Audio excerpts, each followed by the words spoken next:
Mu mawulire okuva eweru eggwanga, gavumenti y'eggwanga erya Amerika esambaze byonna ebibadde bitandise okuyitingana n'akatambi akagambibwa okufulumizibwa nga kalaga nti Amerika byebadde yeewaana nti yakubye enfo z'omulabe ez'eggwanga erya Iran ezibaddemu ebyokulwanyisa bya nukiriya nti oboolyawo ebifo bino tebyakoseddwa kiryawo. Amerika gye buvuddeko ku nkomerero ya sabbiiti ewedde yasalawo okukola obulumbaganyi ku ggwanga lya Iran n'eryoka esindika ebikompola eby'amaanyi ddala omwali zibbomu nnamuzisa ezaakuba enfo zeziwerera ddala 3 ezaali ez'amaanyi mu ggwanga erya Iran ezaalimu ebyokulwanyisa eby'amaanyi ga nukiriya.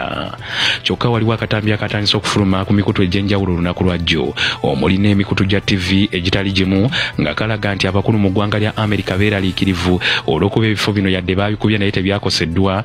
Amerika egamba nti bino bikyamu ddala era baakusigala nga bakyagenda mu maaso n'olutalo luno.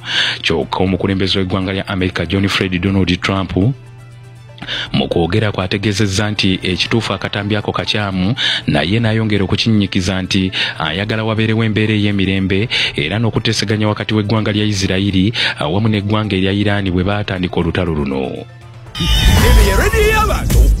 Okuva kwasookerwako mpaka kwasembayo wetagala n'ekikolo kyalyo teera naffe era ogenze naffe.